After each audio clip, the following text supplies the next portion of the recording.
It's wonderful to see you here. Thanks for coming out for this conversation. I have the great honor of moderating this panel, and I'm going to introduce the amazing folks to my right who you're going to be hearing from tonight. But first I'm going to try and give you a sense of why we wanted to have this conversation now, considering we always need this, right? Like, we always need to be sitting down and doing this work together to figure out how we're going to shift the terrain, as Rachel says. And it's really, like, it's been just about a month since the US assassinated Soleimani, and we had a lot of people were wide awake and super concerned about that, and we were really in a scramble around thinking that Trump was about to launch a new level of escalation of war on Iran, right? We were pretty unprepared for that. And it also kind of feels like the urgency has died down now, yeah? Like, it feels like a different moment, and yet we're not actually out of danger. And in fact, the US has been at war on Iran. I mean, basically the sanctions have been going on as long as I've been alive. Sanctions are a form of warfare.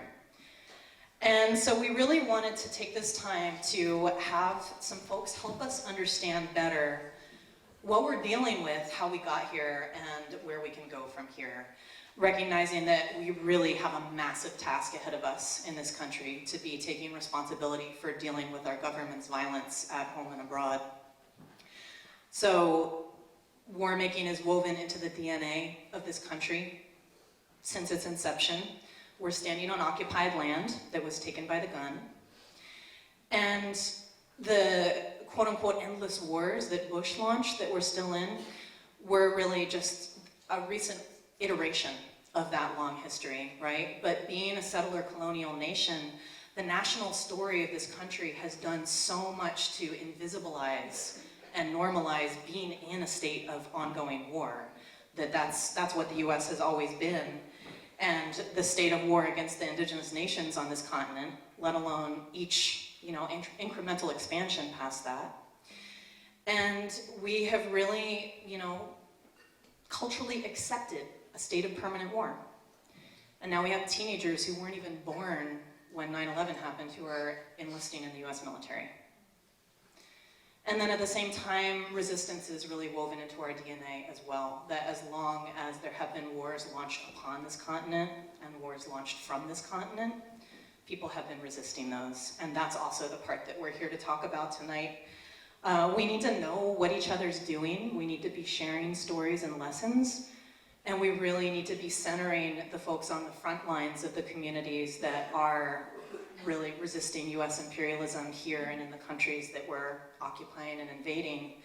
And really, there's so many people around this world who are rising up right now against the global rise of the right wing.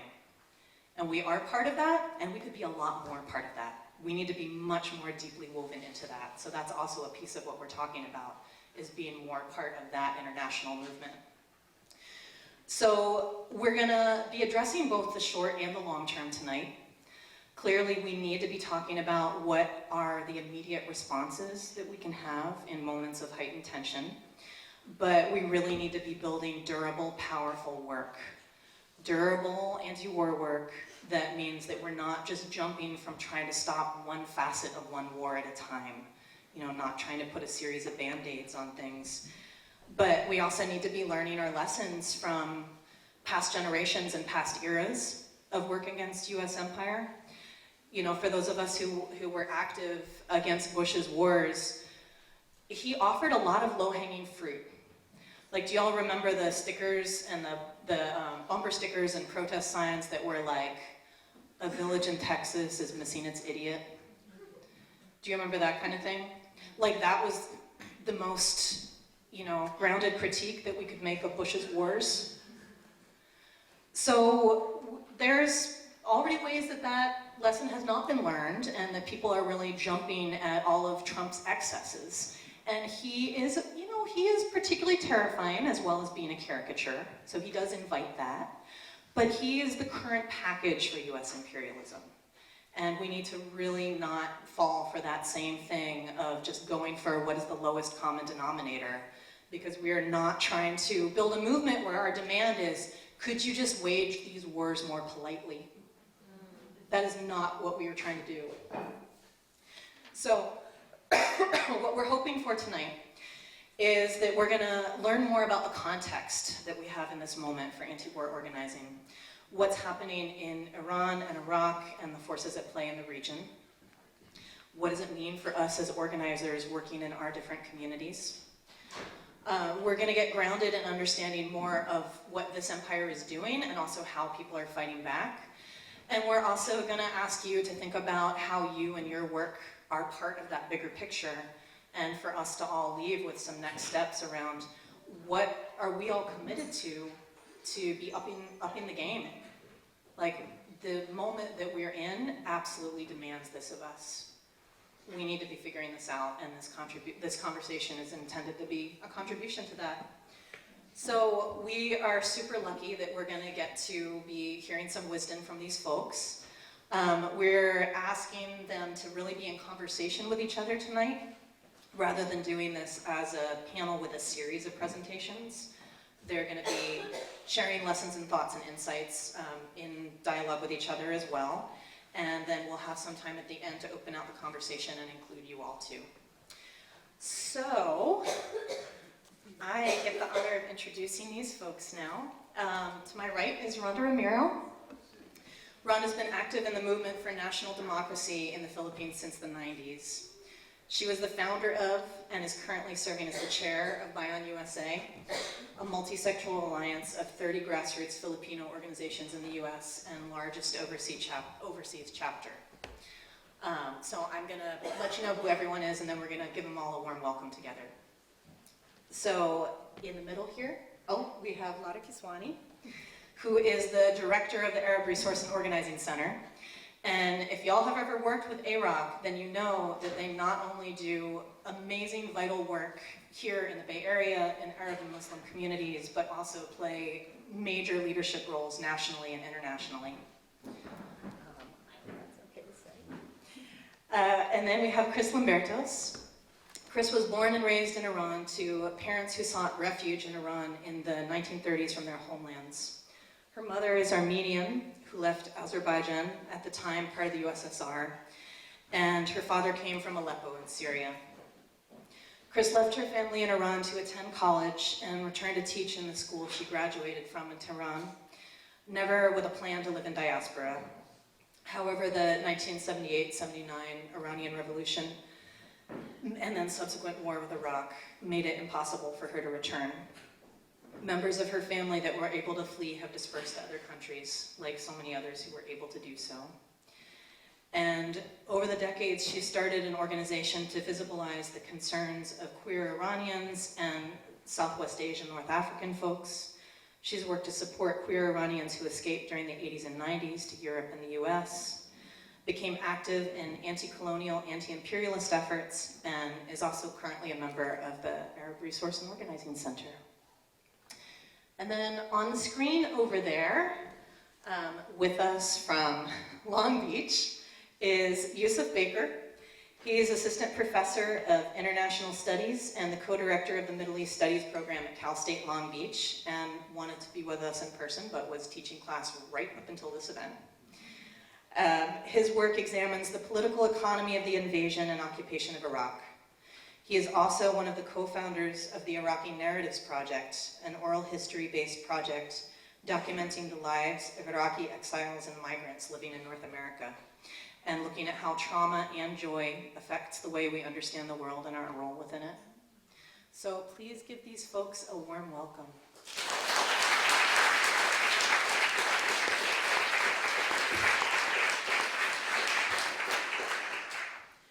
And we're going to start off with the question of how did we get here, and Chris is going to kick us off with really getting grounded in that.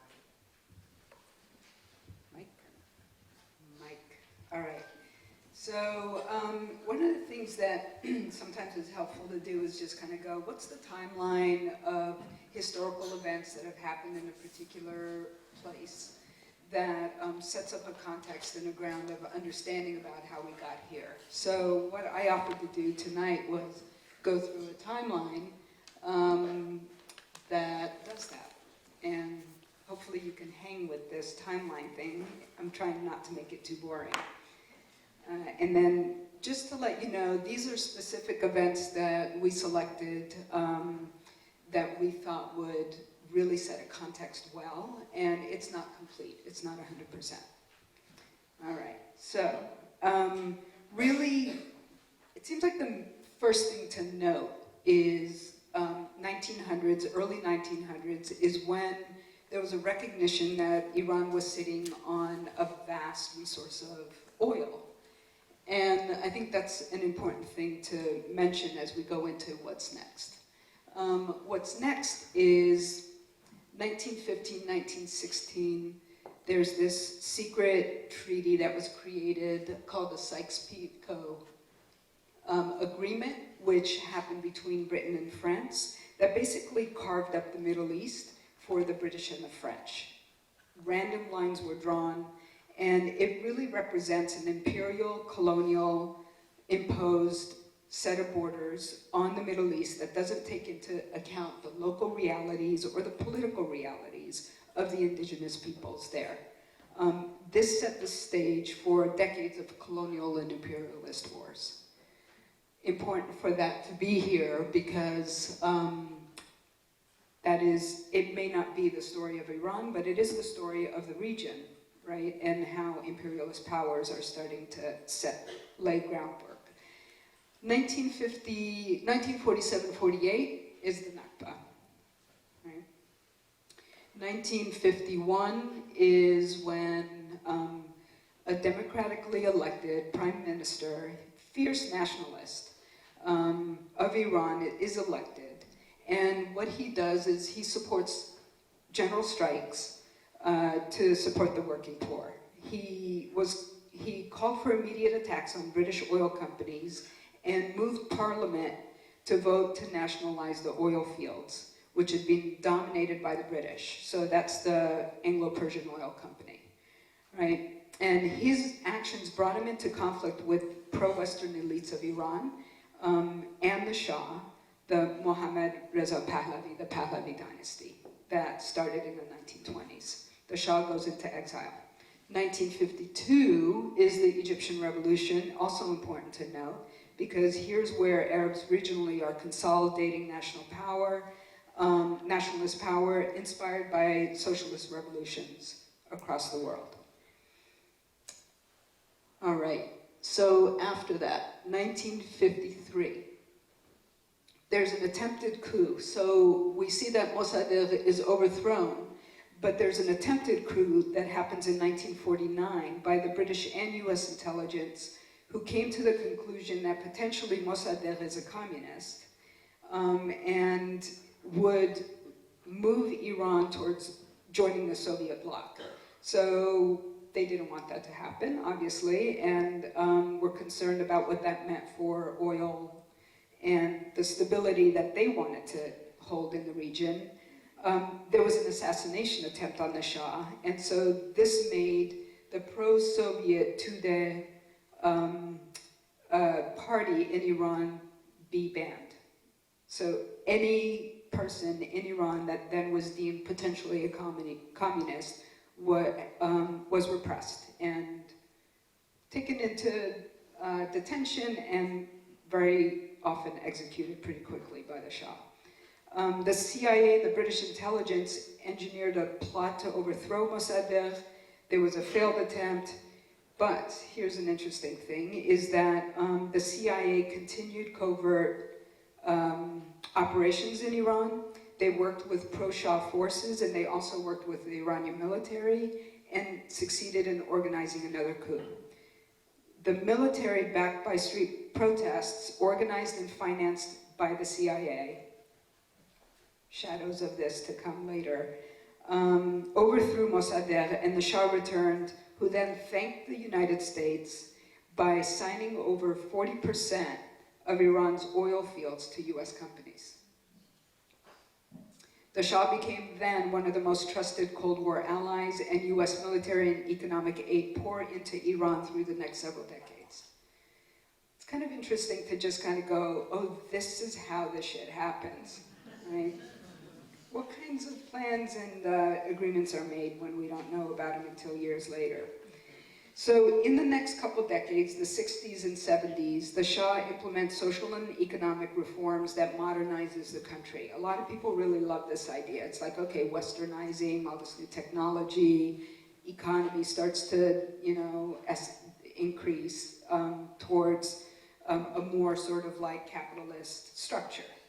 And becomes a really mighty regional power that's dedicated to social reform, economic development. To do this, he sidestepped any democratic arrangements for the public. So didn't care about public opinion, refused to allow meaningful political liberties, and then he strongly depended on the Iranian secret police called the Savak to repress dissent and opposition movements. 1973-74, there's an oil embargo, and this also was during the 1973 Arab-Israeli War. Arab members of OPEC, the Organization of Petroleum Exporting Countries, imposed an embargo against the US in retaliation for the US's decision to resupply the Israeli military and to gain leverage in the post-war peace negotiations. All right, we go to 78, 79. The Shah's policies alienate the clergy, and his authoritarian rule leads to strike and mass demonstrations. This ignites the Tehran University student revolts that then is part of the Iranian Revolution. Martial law is imposed, the Shah is overthrown. There's the hostage crisis that many of you know about. 52 hostages are taken inside the US Embassy in Tehran. That was where I graduated. My graduation thing was in the US Embassy. It was very strange to see that happen from over here, and also to see what the media did about all of these events. Their demands were pretty awesome, actually. They included the extradition of the Shah, who was in the US at the time seeking medical treatment, to face trial in Iran. They asked that the US government apologize for its interference in the internal affairs of Iran, including the overthrow of Mossadegh, and that Iran's frozen assets in the US be released. This was a counterattack by the revolutionaries to US imperialism. And I didn't know this at the time, but it was good to understand this, that this also was supported by the PLO, by the Soviet Union, and by Cuba. So it's basically global unity during this revolutionary moment. Westerners were evacuated. A lot of people that remained were really highly targeted, that were revolutionary or non-Muslim or part of like Baha'i sects. So there was just a lot of destabilization and disturbance. All right, so then we go to 1979, the second oil crisis, also known as the oil shock. That was in conjunction with the revolution, and it's in the wake of the revolution. Basically, there was a significant decrease in oil output by Iran. The price of crude oil more than doubled. There was a gas crisis, especially here in the United States. And I don't know if any of you were around, some of you may have been, but in those times, during those years, there were lines of cars at gas stations, and then there was the odd license plates had these days to fill up your gas, and the even license plates got to fill up gas on these days. Most of us had like hoses in the car to siphon off if we needed it in case of an emergency, and there was a lot of gas theft happening, and so you know those locks that are on your gas tanks, everybody ended up with locks on the gas tanks. I don't know if this was the reason, but I don't remember locks on gas tanks before then. In 1980, Iraq, with the support of, let's see, what am I saying here? Yes. Abul Hassan Bani Sadr is elected. First president of the Islamic Republic. His government worked on major nationalization programs and was convinced that the religious leader, Ayatollah Ruhollah Khomeini, His Islamic revolution would pave the way for democracy and human rights after the rule of the Shah. So the hope was the Shah was really repressive, Khomeini would not be repressive, would be democratic. And this guy, Bani Sadr, was really excited about Khomeini, and then later realized that there was a betrayal of the principles of the revolution by Khomeini through his consolidation of power and the influence by the influence of the ultra-conservative clergy on him, where he then started to crack down on human rights of the people of Iran. 1980 is also when Iraq invades Iran, starting an 8-day brutal war. Saddam Hussein was attempting to preempt what he thought might be an overthrow of Iraq by the newly formed Islamic Republic of Iran. It's not as simple as that, but it is it was like part of the context of what happened there. And then in 1991, Saddam Hussein invades Kuwait. This is where the massive 42-day air offensive with allied coalitions happened. It's the first Gulf War, Operation Desert Storm. 2002, Bush Jr. describes Iran, Iraq, and North Korea as the axis of evil, sponsors the return of the weapons inspectors to Iraq, where we know he proclaims that there are these weapons of mass destruction. This ignited the Second Persian Gulf War. And then between 2007 and 2012, there are all these multiple sanctions, Claire, that you were talking about, that was basically this ongoing war, not just on Iran, Iraq as well. But these sanctions were placed on oil trade with Iran by the US and UN in order to weaken the economy, which it did. It's the Iranian people that were most devastated by these economic sanctions by making life necessities unaffordable, limiting medical supplies and technologies. And in response, Iran actually created these homegrown ways of refining oil, of like water purification technologies, which really started to pollute the environment a lot and started to make people sick with cancer, and then there's no medicine to treat these folks. Let's see, okay, 2013, Iran is ready to support the Iraqi government to battle against ISIS and Al-Qaeda, and then the Iran Revolutionary Guard Corps are in Iraq providing military training and advice, which was the role Qasem Soleimani played with the IRGC. And then we know in 2018, Trump announces the US withdrawal from the 2016 international deal on the Iran nuclear program, which is part of an escalation of the more recent situation there, right? November 2019 is when the people of Iran have been suffering for decades of these economic sanctions and government corruption. Rations are imposed on basic human needs such as gas and food products. I was talking with someone like last month that basically said their family hasn't eaten any form of meat in over a year. Talking with family members of friends there that talk about like being in bread lines for hours and then get to the bakery and there's no bread, come back tomorrow. The devastation has been intense. Now, the fuel price hike and these severe economic crises prompted the more recent protests, the one that happened in November. The government ordered to shut down the internet, as we know, there was a blackout. And then there were thousands of people that were protesting, and we know were arrested and shot and killed during these protests to repress people's actual fight for their basic needs. December 2019, January 2020 is then the assassination, and we're seeing this like the impacts of the momentum of the democratic social movement in Iraq and the escalated tensions with the US.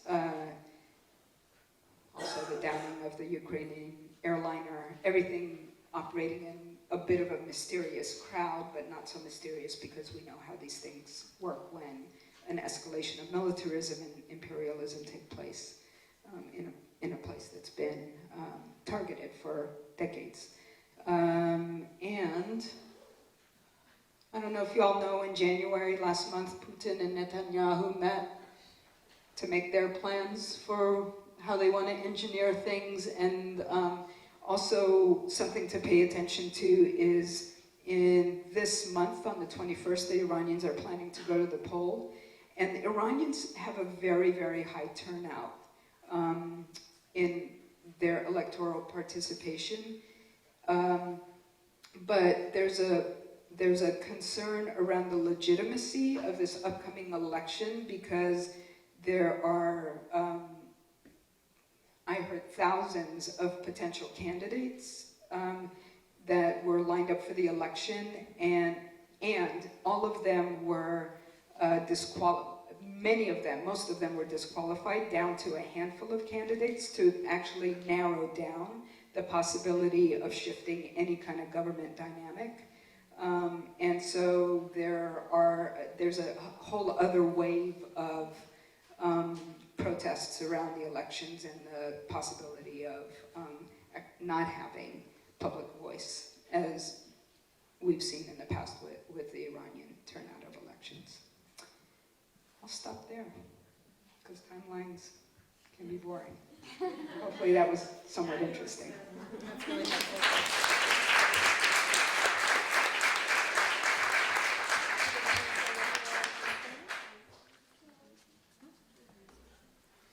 Sure. So we're going to keep going on this question of how did we get here, and ask our other three speakers to address that as well. Yousef, do you want to go next?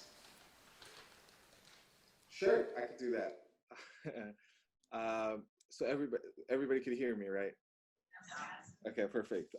First, thank you for having me, and I really apologize for not being able to be there in person. It seems like a wonderful gathering, and I honestly feel jealous and envious for not being part of the room and getting the energy from everybody. So what I want to do is talk about, maybe zoom in a little bit. So we just heard a wonderful timeline that goes back. So I want to zoom in terms of exactly what happened in terms of the assassination of Qasem Soleimani and its effects maybe on Iraq and Iran. I'll start my zooming in terms of in July 2015. In July 14, 2015, the U.S. entered into this agreement with Iran around the nuclear around its nuclear enrichment activities. And just to put that into context, the Europeans and Iran have been negotiating since the Bush administration on Iran's nuclear activities, which they have hyped up. And we could talk about how that is kind of a concocted, constructed crisis that doesn't necessarily exist. But putting that aside, the Europeans have been negotiating. The Bush administration had constantly been undermining the negotiations between the Europeans and the Iranians. The Obama administration, when it comes in, based off of around its kind of policy of moving towards East Asia, decides to enter into these negotiations with Iran. They signed this deal. In October 13th, 2017, Trump then starts to pull out of this agreement with Iran, which then really happens by May 8th, 2018. And I think, in addition to the sanctions that was imposed on Iran, the ban on Iranians occurred at the same time. So this was part of Trump's kind of maximum pressure campaign that he was going to bring on Iran. So they banned travel from Iranians and other Muslim majority countries, imposed the sanctions on the Iranian economy. It also put pressure on anyone doing business with Iran. So it wasn't just the sanctions in which the United States wouldn't trade with Iran, but so for example, one of the biggest oil customers for Iran is India. And the United States threatened India with sanctions if India was going to trade oil with Iran. So it was a very different type of sanctions in that sense of really putting Iran under siege. It started to coordinate cyber attacks and it upped the ante in terms of the discursive narrative on Iran by relying on old racist tropes. And it also prodded Iran militarily, so it would hover closer and closer to Iranian borders and then try to get Iran to respond. And I think as a result of that, the Iranians in return had been really ramping up their military position and pushing back against kind of this, the American aggression. So for Iran, this is part of an existential crisis. In fact, the US policy, stated policy of regime change in Iran is an existential threat to it. So Iran's regional policy has always been, how do we counter the threat that the Americans want to wipe us out? And so they've cultivated alliances with people across the region. And so in that in the moment of the maximum pressure campaign, the Iranians up their ante also in terms of pushing their allies around the region. And in return, also the American proxies did the same, like Saudi Arabia, the Emirates, Israel, and others. So that is what kind of brought us up to December 27th. In December 27th, there's an attack on, this is like a mortar shot on one of the American bases in Iraq, and it kills one person who's an American contractor. Sadly enough, it was actually an Iraqi refugee who had gone back to work with the Americans. We find this out much later. But the Americans blame this on the Iranians, even though there's still nobody takes responsibility for the attacks. The Americans blame it on the Iranians, and they hit the positions of these groups called the Popular Mobilization Forces. Popular Mobilization Forces is the umbrella group of many of paramilitary organizations that started in 2014 to push back ISIS in Iraq. And so these were the folks that Chris was talking about that were cultivated or like trained by and aided with Iranians, and they had for a while worked with the Americans as well. So December 29th, 2 days after December 27th, the US hits these positions. They kill 25 Iraqis, injuring somewhere close to 50. The December 31st is when then people allied with the Popular Mobilization Forces, and some people within it, enter into the Green Zone, and they protest the American embassy in the Green Zone, and they surround parts of it. They don't surround the whole thing, because the American embassy in Baghdad is not a normal building. It's a building in which has intelligence, it has military, it has private sector people. It's a $2 billion annex. And the protesters withdraw the next day, citing, we don't want to undermine the Iraqi government, and they say we've achieved our goal. And so honestly, by like January 1st, when I heard the protesters had withdrew, I was like, okay, this was a tit for tat kind of thing, and everything is finished. It's January 3rd that then the Americans assassinate Qasem Soleimani, 4 of his aides, and this other gentleman, his name was Abu Mahdi al-Mohandes. Abu Mahdi al-Mohandes is the commander of the Popular Mobilization Forces, and 5 of his aides. So those 5 and 1, those are all Iraqi people. And then on January 7th is then when the Iranians respond to that through the attacks that you all are aware of. And so that's kind of how we got here. But as a result of this, what has happened as a result of the American assassination of Soleimani, which by the way is completely illegal, and it was an unnecessary attack, the Secretary of Defense came out and said, I don't have any evidence that there was an imminent threat. In fact, if there was imminent threat, we should question why, if there's an imminent threat that Soleimani was organizing attacks against the US, why would then the Iranian government all of a sudden, because Soleimani is assassinated, stop those attacks from going forward? So it's all a lie that they have concocted. But as a result of this thing, it really put into jeopardy the Iraqi protests that had been going on. In Iraq, there's been protests that started out in October. We could talk about the longer history of Iraqi protests since the 2003 invasion and occupation. But since October, people have been protesting, and these have been some of the largest protests in Baghdad and in the south, and also supported by other folks across the country in the north and in the Anbar province as well. And these were protests against the lack of a devastated infrastructure, which, by the way, was the Americans had devastated Iraq's infrastructure since 1991. It was also a protest against kind of the ineptitude and the incapacity of the Iraqi state and the Iraqi elite. And I think it's important to mention that the way that usually we hear about Iraqi protesters is in the American media is to say that the Iraqi protesters are protesting the Iraqi government, which is corrupt, and the politicians, which are corrupt. But in reality, what they are protesting is a state that was created by the Americans. That the protest in Iraq should be understood as the failure of American occupation to do whatever it said it wanted to do, even if you trust what they say that they wanted to do. So it was against the lack of infrastructure. It was against the kind of the ineptitude and incapacity of the state. And they were really successful. So by the time you're looking at December, the Iraqi government had lost, and the elites had lost credibility amongst the wide swath of the population in Iraq, and they were really on their heels. Right after this attack happens on January 3rd, in which on December 27th and on December 29th and on January 3rd, it was an attack on Iranians in Iraq that killed mostly Iraqis.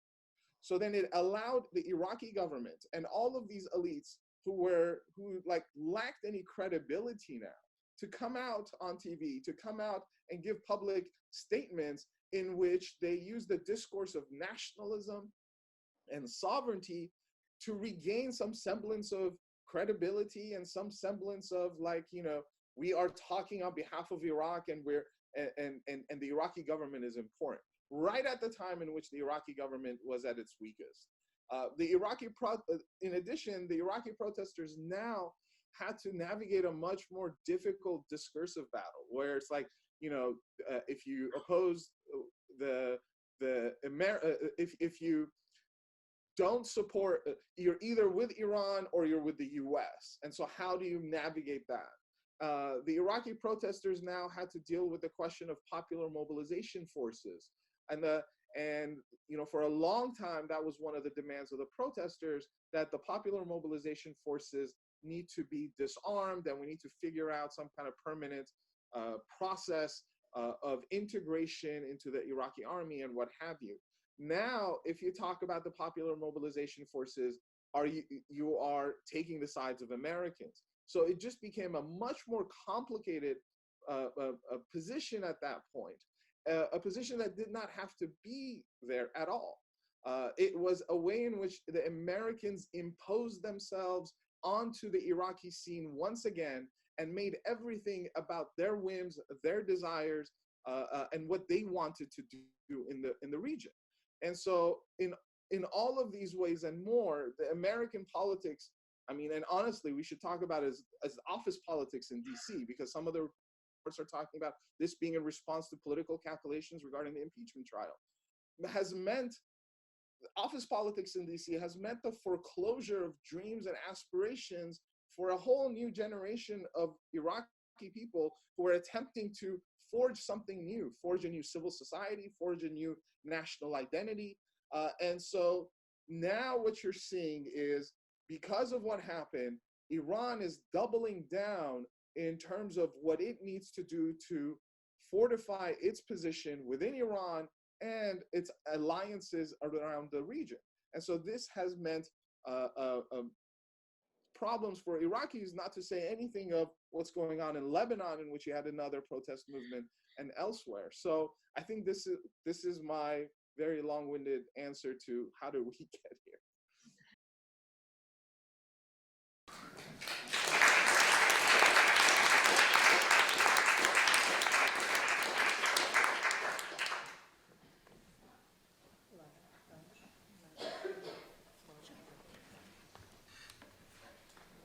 So I think we figured out how we got here, but I will expand a little bit on the relationship with Israel and the impact that has had on the region.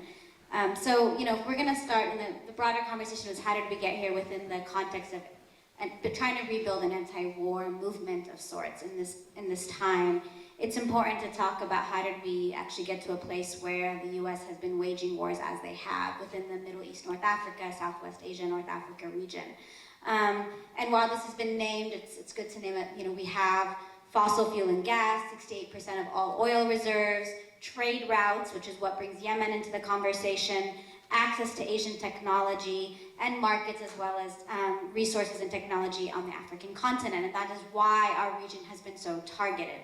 And as a result, since 9/11, and many of us have been around and remember those days of the early anti-war movement, we have seen since then, the extreme intensification in militarization and surveillance, more military bases across the world, and interventions in economic warfare in our region in particular. And so what we're seeing today is that the US hegemony in the region continues to depend on its relationship with its proxies, in particular, that being Saudi Arabia and Israel. And the justification of hegemony in the region is becoming more and more in crisis. Because of popular uprisings, we recall the 2011 Arab Spring and Arab uprisings throughout North Africa and West Asia. A lot of that was in direct relationship in response to neoliberal policies that had devastated the region and the working and poor people of the region. And we saw, as a result of that, the reaction by the United States and the West to co-opt those movements, right? There were, in many ways, we can assess and analyze why we are where we are in terms of the Arab uprisings, but that's not what the conversation is today. But we should pay attention to the fact that as a result of that resistance on the ground to neoliberal policies, the West did in fact succeed in co-opting those movements in various ways. And the political adversaries in the region now have continued to become a priority for the United States, and one could argue that the political adversaries for the United States and US imperialism are in fact Iran, Syria, and Lebanon. And that they do face and threaten US hegemony in the region. And that is why when Trump first got elected, and one of his main policy platforms was in fact to target Iran and to intensify sanctions. And that is why it was a target of the Muslim ban, as Yousef mentioned, as well as a target of the Obama administration and times before that, and the Bush administration from 9/11. And so Yemen also, how we got here, we can't also not pay attention to Syria and Yemen. And Yemen as a choke point in terms of trade routes in Bab el-Mandab is also an important piece of the story and the puzzle, because we also see the role of Iran, Saudi Arabia, and the United States in Yemen, right, in destabilizing the region as a whole in order to gain access to resources in the region. And the alliances that the United States has depended in large part to Israel and Saudi Arabia, while we can talk about the other Gulf countries that have also played a role. Now, when Trump gets elected, he says he's going to, he's more of an isolationist. He's not going to focus on U.S. foreign policy and wars, and will, in fact, focus on the needs of the working people here in this country, where he had one of the largest bombs on Afghanistan. He bombed Syria, and he also has expressed and demonstrated and enacted a very anti-Palestinian policy within occupied Palestine.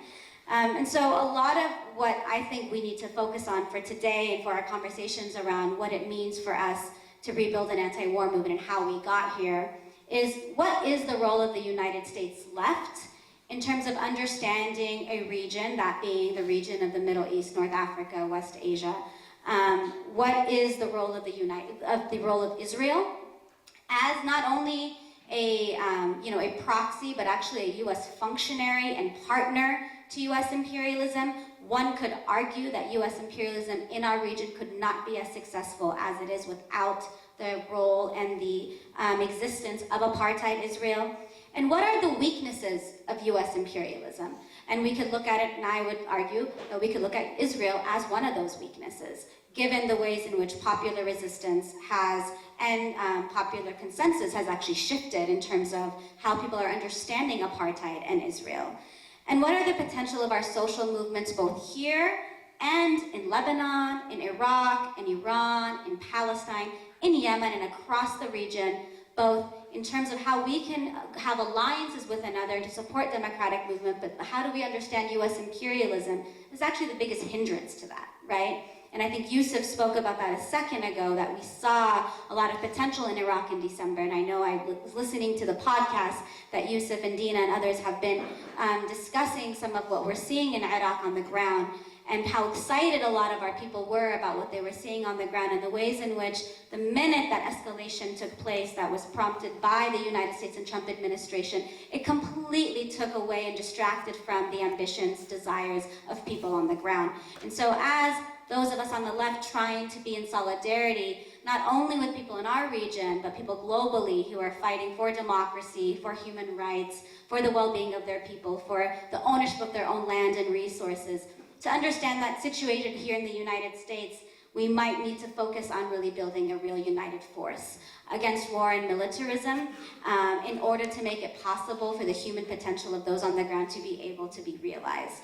To integrate war and understanding of militarism in all the different sectors of our work, and not see it as separate from, but to make connections similar to the fact sheet you'll see outside, connecting climate justice and the climate crisis to militarism and war, and understanding this as an opening and an opportunity for us. So Claire opened up with how, it doesn't seem like such an urgent moment anymore, but we know this has been a permanent war since the inception of the United States and the creation of the United States on indigenous land in this country.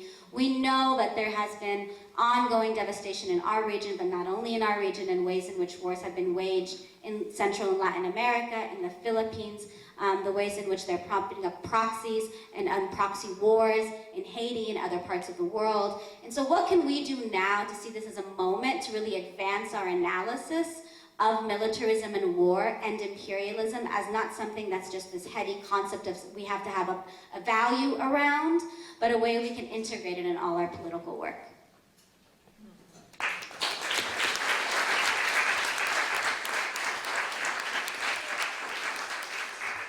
Thank you to everybody who's already spoken. So I'm going to zoom out even further and look at the Asia-Pacific region and how it's connected to this situation today. I was really thankful that Chris opened up with the timeline where we talked about the divvying up of a region, a whole region by empires, because that's continuing to be the story today. And when we look at the Pacific, that's exactly what's at play. I come from the Philippines, and yesterday we celebrated the 121st anniversary of the Philippine-American War. Celebration is probably not the right word, but we marked it as, when U.S. imperialism started in our homeland. It was the war of conquest and occupation and colonialism, and that legacy remains today. So does the resistance to that. But when we look at what the past 121 years has meant, it means that the U.S. imperial dictates, rob us of our freedom. And this condition isn't changing anytime soon. We see it now at play in the region, right? A fight over resources, inter-imperialist rivalry. We hear, in addition to this situation in the Middle East, Southwest Asia, North Africa, we always hear about the trade war with China, or the China beast or specter. And when we look at what's happening in the Philippines and in the Asia-Pacific region, that's what we're talking about. It's about the U.S. Pacific pivot in some ways, but it really has been going on ever since 1899, when the U.S. first invaded. But the Pacific pivot, which was introduced in 2011 by Obama, hasn't gone away. While at that time they were saying they were going to pull more forces out of the Middle East and shift 60% of all the forces into the Asia-Pacific region, that may not have happened, but it's still on the radar. With all of the talk about trade war with China, with having to counter Chinese militarization, and the naval escalation of the escalation of the Chinese military, the U.S. hasn't changed the strategy of still wanting to counter China. In fact, in the 2019 Department of Defense report, they're still calling the Asia-Pacific the U.S.'s priority theater. And so, no matter what it's doing in other parts of the world, the eyes are still set on the Asia-Pacific and on China. And just to quote it directly from the Department of Defense, they're saying the Indo-Pacific is the Department of Defense's priority theater. the continuity of our shared strategic vision in the region is uninterrupted despite an increasingly complex security environment. Interstate strategic competition defined by geopolitical rivalry between free and repressive world order visions is the primary concern for US national security. In particular, the People's Republic of China, under the leadership of the Chinese Communist Party, seeks to reorder the region to its advantage. So, that's the viewpoint of the US. It wants to continue to dominate the region and to, maintain its hegemony in a region it's long considered its own. So this situation really has been going on for 100 years, or 120 years in some regards, but since the founding of the People's Republic of China, so more intensely since the 50s. So as far as what about opposition and resistance to this? The peoples of the Asia Pacific have constantly been organizing against US military presence. So in the past, it's been US bases, over 800 to 1,000 throughout the world, but some of the largest in the entire world in the Asia Pacific, including the ones that used to be in the Philippines. Grassroots organizing on the ground actually kicked out some of those bases. Those were successes in the 90s, but the US came back with new ways to bring the military there in stuff that isn't considered like a formal base that you can protest in front of. And I think this is really important because the peoples of the Pacific are actually kind of educating each other about what are the new forms of the way the US military has come in and how are you organizing against it. So some of the forms have been rotational forces. So you don't bring in thousands of troops to sit in the US military base anymore because it's illegal. They just rotate their forces in and out, Maybe there's still 1,000, there's always 1,000 every day, but they're different people, so you can't consider it a base. Visiting forces, so they come in to visit and do exercises or war games with the domestic military, but you can't consider it a base or occupation because they're just visiting. Cooperation agreements, intelligence sharing, targeting whether it's a foreign foe or a domestic, counterinsurgent or insurgency. Access agreements, giving the U.S. access to Philippine-based military facilities or Korean-based military facilities. They're owned by the host country, but they're still used and occupied by the U.S. military. Not technically a U.S. base, but still a U.S. occupying force. Logistical support agreements, joint training, joint exercises, military advisors, intelligence sharing. These are all just new ways of bringing in the U.S. military to the Asia-Pacific region without having to call these things a military base. And I think it's important to just mention because there has been really vibrant organizing on the ground by people in the Philippines, in Korea, against these different forms. Some of it has been successful in the sense of bringing out thousands of people into the streets to protest that. And then there's also still the problems of actually not being able to get those agreements eradicated or stop the exercises from happening. It's going to take continual pressure and continuing organizing.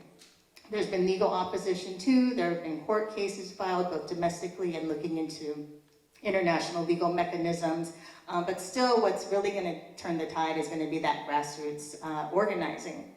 And so, just to say at the same time that people are organizing against the military there, they're also connecting it to what, Lara talked about, which is like the neoliberal economic agenda that's been imposed on the countries of the region, and including in the Philippines. And so the movement there has been really strong in connecting the two, the military and the economic struggles of the people. And then it's like not lost on the farmer or the indigenous person whose land is getting stolen for foreign agribusiness, that the people who are kicking them off the land or actually arresting and jailing their leaders are actually trained and funded by the US military. It's not lost on the indigenous people who are actually being gunned down and killed and their land stolen for international mining corporations that it's the Philippine military who, is getting intelligence from U.S. advisors who are there and using U.S. sponsored drones, to advance this oppressive economic policy and for foreign corporations to come in. So it's connected, and I think that's, part of the key for what we need to do in rebuilding or building an anti-war movement here is to be able to make those kinds of connections that U.S. imperialism definitely makes that connection, right, between using military force and economic warfare on countries, and so do the movements. And then, one last thing to really say, and especially because we're here at a Center for Political Education event, is that the organizing of the left in, say, the Philippines, and then also in other parts of the world, has included, armed movements for liberation. And those movements do carry with them, the aspirations of the people for genuine independence from U.S. imperialism, economic independence, an economy for themselves, and that's another, major threat to U.S. imperialism. And so part of the reason they've targeted the Philippines in particular is because there is a very vibrant, movement for national liberation, but they want to keep their puppet president in power. And so, I don't see, anytime soon, the U.S., pulling out of the region. They want to keep their puppet president there as a counterweight to China, and that's, what's at play in some other parts of the world too. But in rebuilding that anti-war movement here, we need to build one that's in solidarity with people's movements around the world, including, movements and respecting that self-determination of movements, to choose for themselves what their fight is going to look like.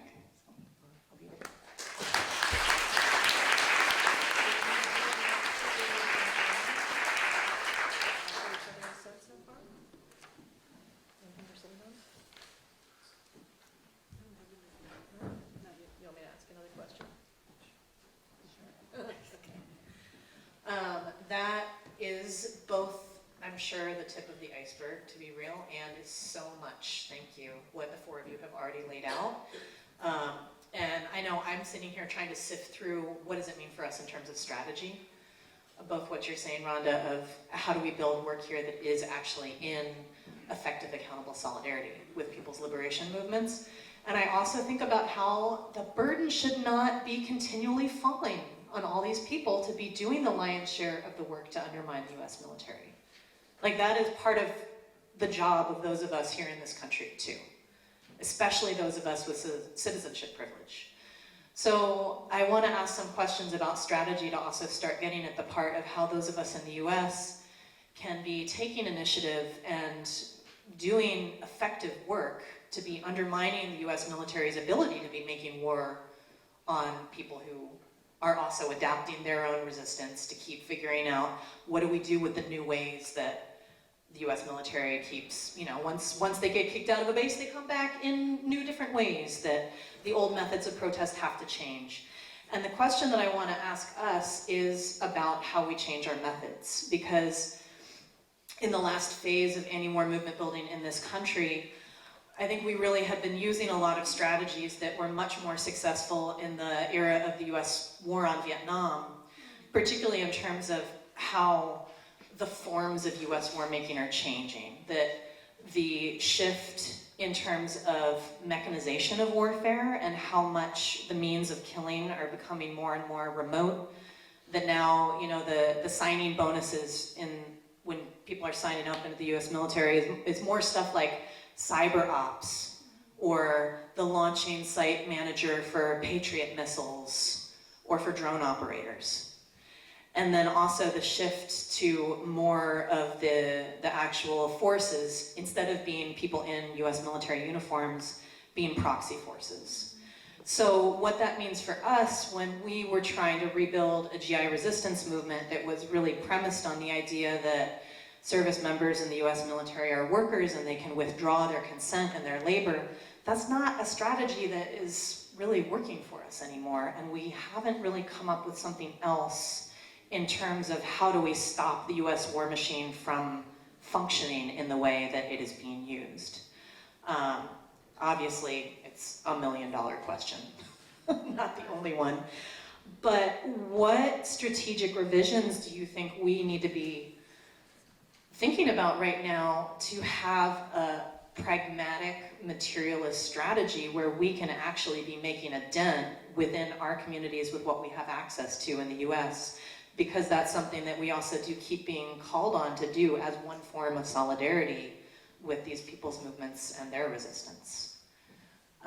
Any of you want to take this one up? Yousef? Sure, unless, for me, so I don't necessarily know if I have a pragmatic, practical, this is what we do now, but I want to maybe speak a little bit about how our context has changed since the prior times. And I think here there's 4 points that I would like to make. And these 4 points are around the idea that the United States has very unique powers that no other country has and never has had historically. Like, we haven't seen this type of power historically, and we don't see this type of power in other countries. And the first is that the United States, like you just suggested, is no longer losing people for the wars that they're engaged in. Now, I understand, this is quite a morbid thing I'm about to say, but and forgive me for saying this, because from a U.S. military strategy perspective, not from my perspective, in the war in Iraq, they've lost 3,000 to 4,000 people. If you compare that to other countries and how much other militaries and how much they lose, whether that's the Iranians or the Russians, or you compare it to the United States in the past militarily, that is not a lot of people for them. And they don't necessarily care. 4,000 people is not that much. So that it doesn't get them to think otherwise, right? So the United States doesn't lose anybody, doesn't lose blood in the wars that they engage in. 2, they don't lose any money in the wars that they engaged in. So we think about the war making itself, intelligence, fighting wars, and secondary war efforts such as logistics and construction are all public-private enterprises. So that war making is a site of accumulation, as everybody's. But even like the things that it used to be the military, is itself a private enterprise. So, you see the mercenaries as kind of the rise of mercenaries like Blackwater. And then and the reconstruction and development also is a site of profit accumulation. So that, you go into Iraq, you destroy the entire country, and then you destroy the state, and then you're going to rebuild it. Well, who's going to rebuild it is going to be private enterprises. So that war making is a redistributive effort from the public into the private sector. So the US doesn't lose any people, it doesn't lose any money, and it also then doesn't lose any legitimacy. So it has the ability constantly to disavow its failures. So, and it does this because it says, and this is very distinct than when we were during the Vietnam War. During the Vietnam War, we were at the height of kind of the third world moment. This was the moment that we got from the time of the Bandung Conference in 1955, from the movement of solidarity across all anti-colonial peoples all across the world, and this was kind of the height of our power. So at that point, the United States and colonial powers and imperial powers had lost legitimacy in the face of the entire world. Now that it's no longer exists, and it is able to disavow its failures because it says, look, we are a liberal democracy. Liberalism is a universal ideal for all of humanity. Thus, all our actions are based on the idea of promoting liberalism across the world. Thus, all our actions are good. So if something bad happens, it is not because of who we are, what we promote, but rather other circumstances. And it's always about the other, it's not about us. So that they're able to keep doing what they do without losing people, without losing money, and without losing legitimacy. And then in the moments in which they create problems, So their strategy goes awry, and they're not able to do what they wanted to do, as the case of Iraq is. What happens is they create chaos, and chaos or kind of lack of any coherence. The problem is anybody else whose strategy fails and creates chaos is again undermined, their legitimacy is undermined. The United States doesn't lose anything by having chaos. In fact, chaos is extremely generative for them. It's productive, especially in the Middle East. Chaos produces American power. Chaos doesn't undermine American power. So that given that they say the people of the Middle East and other places, but if we were talking about the Middle East, people are racialized as they're Muslim over there. And then the Muslim is said to be crazy, barbaric, uncivilized, and fundamentally illiberal. Then any type of chaos or incoherence or disasters that occur as a result of or as a consequence of American action is seen as evidence of the Muslim being crazy, barbaric, and what have you. So that the consequence of American actions becomes the reason why American actions should continue. So that chaos in the region becomes a reason for, oh, we need to have more American presence there, right? So the Democrats will come and say, oh, well, what the Trump administration is doing is creating a vacuum of power, so then we need to go in there again. So it's a very powerful kind of power that the United States has that we're fighting against. And I know I said a lot, just one more thing, and I think usually anytime the United States wants to do something to the other parts of the world, and this is not unique to the United States then, it's part of imperialism and colonialism, is that it says what it's doing is about the other place. That it says the Iraq war is about Iraq, or this thing that is happening with Iran is about Iran, or what its policy is about the Philippines is about the Philippines.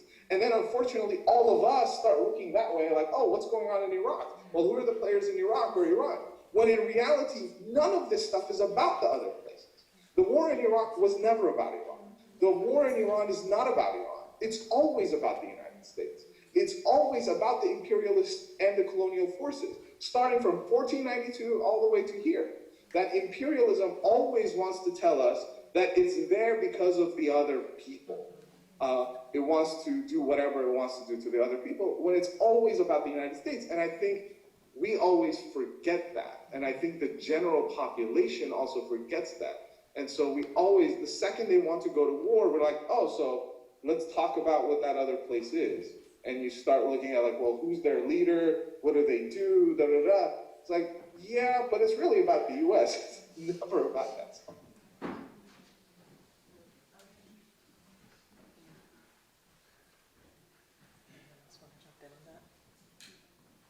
How do we update our strategies?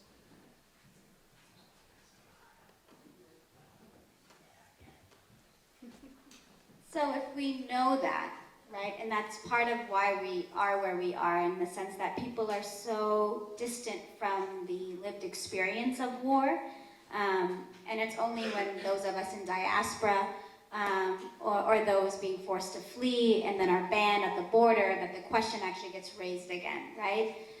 So what is possible in this moment, and what's possible in terms of a strategy? I don't know if I have the answer to that, but I do think what Yousef had brings to the table, what we've been talking about, kind of forces us to think about how we really can understand war and militarism in ways we haven't before.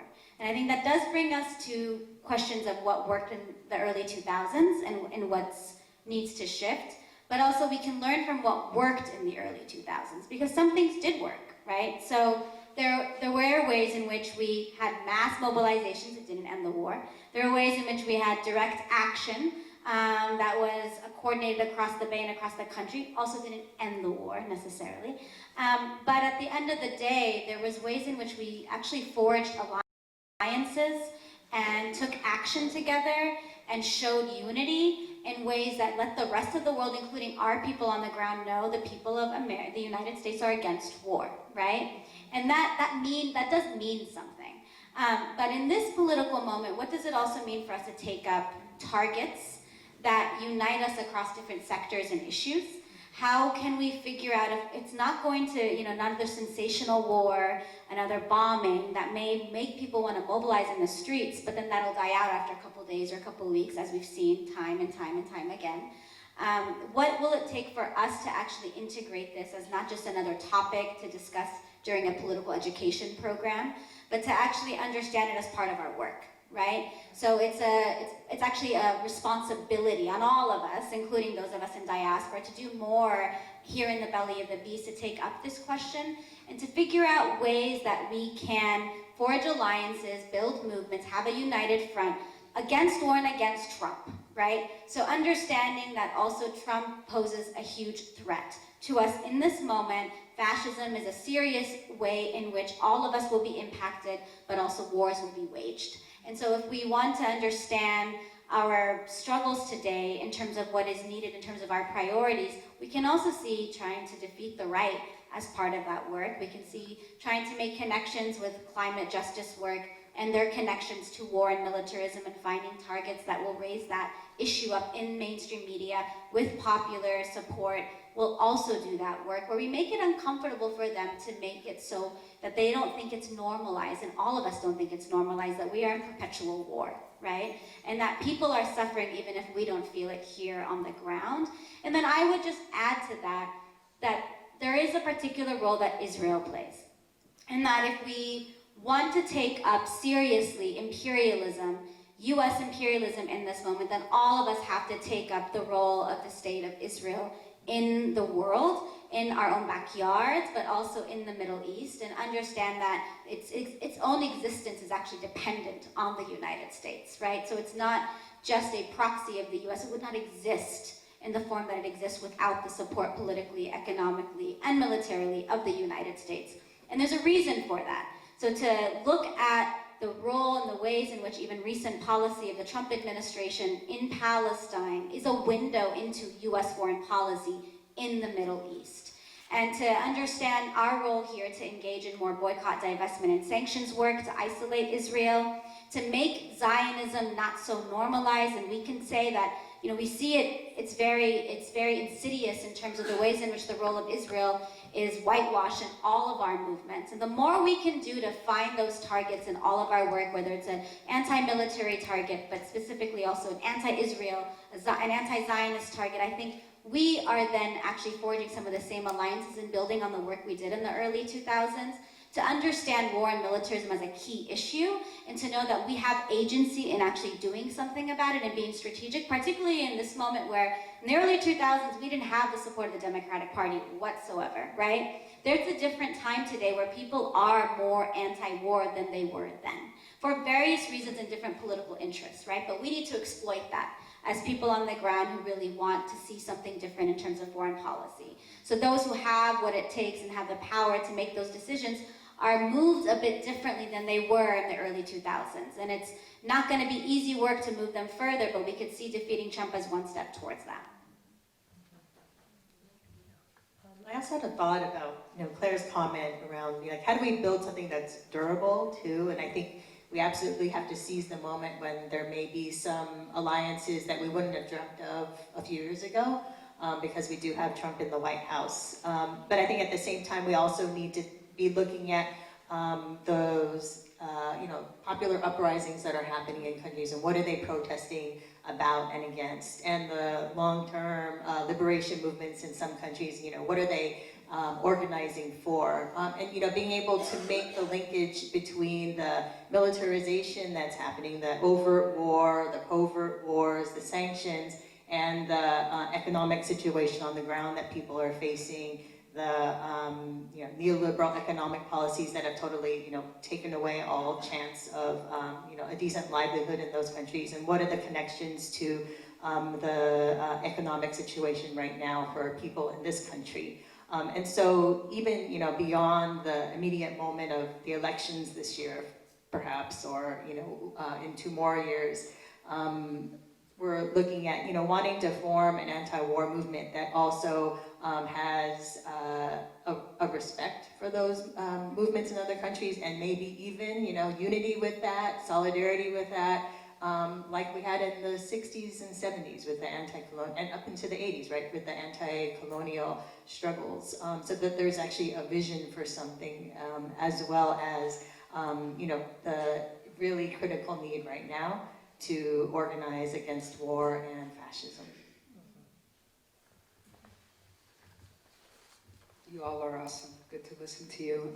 A couple things I would add is I have this question of, like, Yousef, just you talking about, like, the United States is not delegitimized in all of these actions that it takes. And I like to look at the cracks in things, and I'm curious about where are the cracks that we can look at towards delegitimizing the actions that the US has been taking for decades in all these regions in the world. How can we find those cracks? We have a huge problem with the media, and is that a crack? Do we look at points of weakness in actually building a narrative? What's our role in it? What's our role in being able to build a narrative that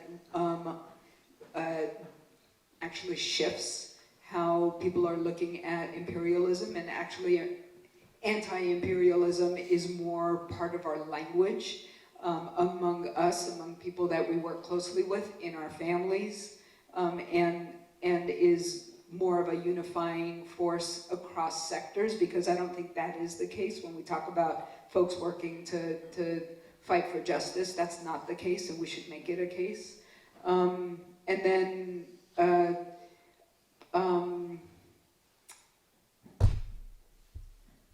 you know, I think about Vietnam, and some of the major pieces of the anti-war movement during Vietnam was so much based on the loss of lives, and that was a huge mobilizer in the American public eye of look at, like, the television was showing images of coffins coming back, right?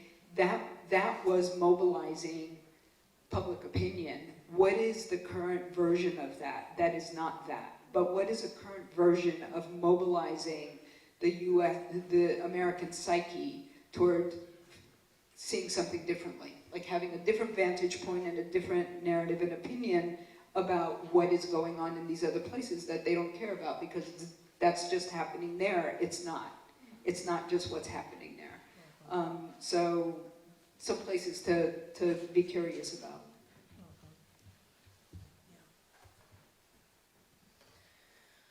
Well, kind of following this thread too, it feels like one of the things that's different about this time, and Lara, I also appreciate you pointing to what we have now to work with in ways that actually are more advantageous than they were 18 years ago.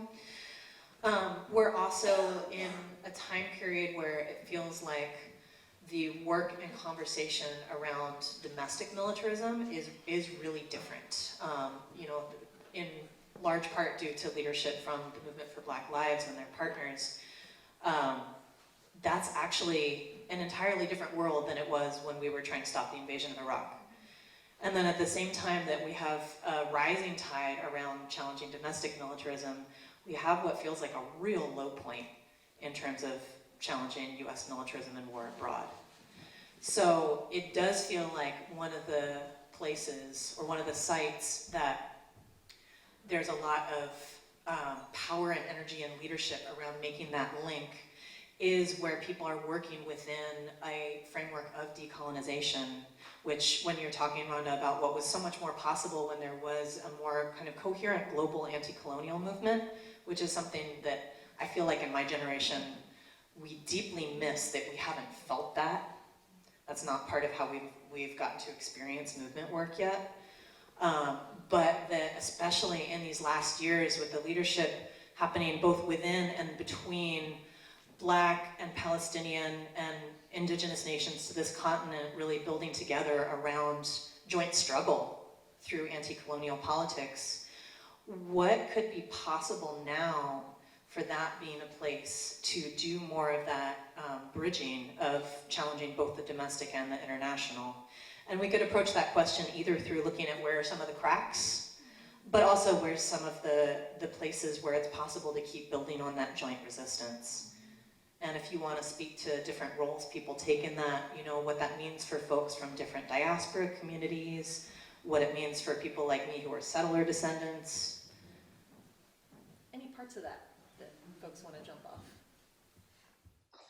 I was thinking about this question, and I think, you know, I think there's two conceits or two ways that we think, two ways of thinking in the U.S. and even, I think in the West that are at the root of this, and we do a better and it has to do with space and time, and I think we do a better job with time, but not as good with space. With time, you know, the conceit is in the American imaginary or psyche is that the past is in the past, the present is the here and now, and the future is not here. It's after us. When in reality, the past lives in the very moment today. It lives within us. It is in our making, right? So the past is never really in the past, and the future is actually unfolding in the present. So it's not some break from where we are today. And I think this is the liberal thinking. Liberalism is always about the past is in the past. You forget it. So colonialism happened. It's done now. We're over it. The occupation is over because there's no more U.S. troops in Iraq. So then it's done, and whatever happened in the past has no bearing on the present. This is why the Obama administration didn't feel like it needs to prosecute any of the tortures and amongst the CIA or whatever, because oh well, that's in the past, and we're here in the now. So, but I think we do a good job of that, and I think all of the movements that we're in movement building, we do a good job of understanding that our history is here with us. The other conceit is of space. And that's like we separate over here and over there, and we say that there's an over here, and the over here is you know, is identifiable. There's a border around it. There's a border around America, and so then the processes and the things that happen in the U.S. are only within the U.S. And then there's people over there, and over there people do things too, and those two things are distinct. And I think this is, you know, and the only way we connect them is when the U.S. like bombs somewhere else or something like that. But we forget that the way everything that we do, the way that we live in the U.S. is dependent on the construction and what happens over there. And everything that they do over there is based on what happens over here. So like when we think about neoliberalism, like there hasn't been any time in history ever in the history of humanity in which we've been more connected than we are now, because production is global, consumption is global, financialization is global, literally everything is global, yet we like to pretend over here is separate than over there, and thus, like, you know, we can't connect the two. And I think this is a big problem in movements in the United States, that for us, the international is kind of an abstraction. The international is, you know, everything over here is important, and then we add the international as a kind of an afterthought. And in reality, the international, or what happens over there, is actually the very thing that builds everything that's going on over here. So, you know, just to give some examples, when we talk about neoliberalism and government restructuring, you know, the stuff that happened in 2008 or after the recession in places like Detroit or Flint, in which an outside person came in that was appointed by the governor and then overtook everything that was happening in terms, like sidelined all the democratic structures of the city and got rid of contracts and rewrote laws and all of that. That same thing happened in Iraq. That was literally the thing that happened in Iraq happened in Detroit. It happened in Iraq and then it happened in Detroit. Or that the policing policies that are happening all around us in the United States are deeply the same things that we're doing internationally, both in terms of like strategy. We've implemented counterinsurgency, whatever counterinsurgency stuff we do over there, we're doing over here. So there's this thing called preventative policing, where you like figure out where, and this is a big thing in policing circles in the US, where you're like, let's predict where the gangs are and then we'll go do things to them. That first happened in Afghanistan after 2001, and then it was brought here. So that our strategy is counterinsurgency is global, and then of course materially we bring all the weaponry that we have over there. Once it's used over there, we bring it over here and we resell it to to police departments that take our local funding to buy those things. And then our rhetoric is also, the rhetoric we use over there, we use over here too. So I don't think we do a good job of talking about how what we're going through in the United States is actually part of a global problem. And I think if we do, then we will find the cracks.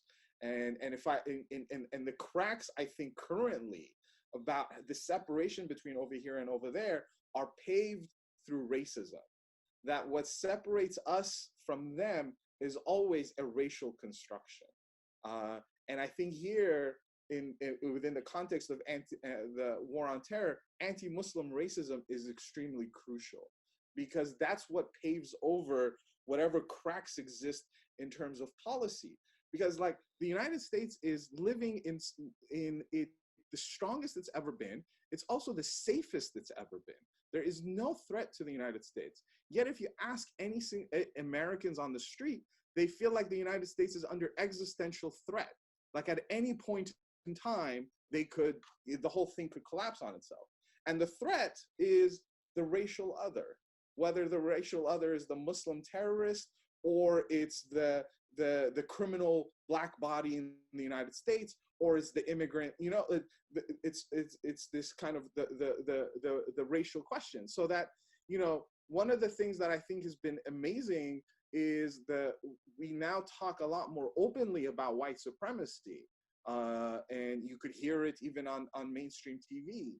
But white supremacy for us is only an American phenomenon that only exists within American institutions.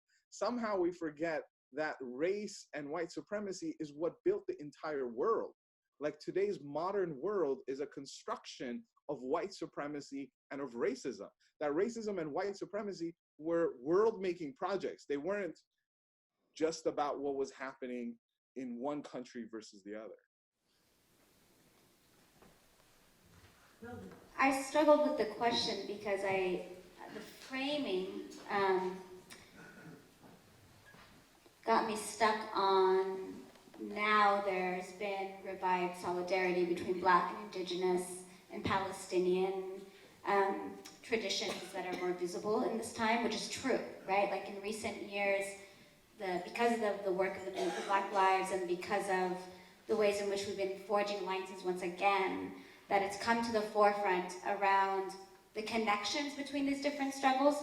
But where I think I got stuck is, well, we've always had that tradition, right? So our communities and our movements have always understood the relationship between the colonization of this land and the colonization of Palestine, between policing and the development of policing in this country and war making and colonialism, and the direct ties and relationship between the US and Israeli policing forces and surveillance technology exported across the world, right? So we've always understood that. But this is a different time in which people are starting to see those things differently, and that does create an opening for us around potential work and campaigns and organizing efforts that can actually realize some tangible victories, right?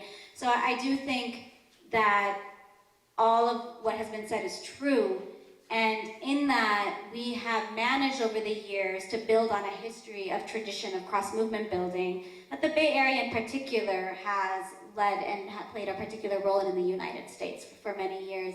And there's a lot of openings there, and we can speak about several examples of campaigns we've all taken up, both locally and nationally, that have spoken to that. But there could be more work done around that, right? So it shouldn't just be that Black, Palestinian, and Indigenous communities and movements are forging alliances. It's like, as Claire, you were saying, like, what is the role of all of us and all of our allies in understanding those relationships and those connections is also connected to you and connected to everybody, right? It's not just that we're all connected in this broader notion, but materially speaking, there's no way to disconnect it.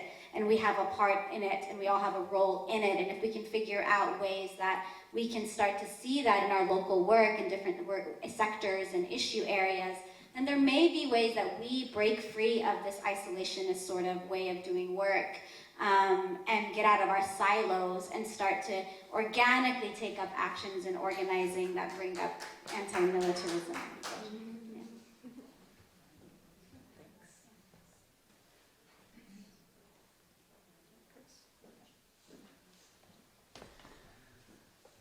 So it feels like y'all have put out a good amount for people to chew on, to let that pause and settle for a moment, and then to also give you all some moments to let it settle in you and see what questions are bubbling up and what you'd like to ask these folks to talk more about. Before we do that meaning taking that pause, we were going to ask Rhonda if she would Take a movement building moment, so to speak. Okay, so I hope people have gotten something so far from this conversation. I know I have. I've learned from my other panelists here. It's been really great to hear everybody's wisdom and thinking and like wonderings. But in order to continue to do this, the Center for Political Education needs everybody to pitch in. And that means not only being here, but also we're going to pass the basket. Because if you believe in the work that the center is doing to bring people together, if you believe in actually trying to have these deeper discussions and do political education so that we have a better understanding to move our strategies forward, then I hope you'll be generous tonight in giving to CPE, because CPE is trying to do that hard work of having us pause and examine and learn and think critically together in order to build a movement.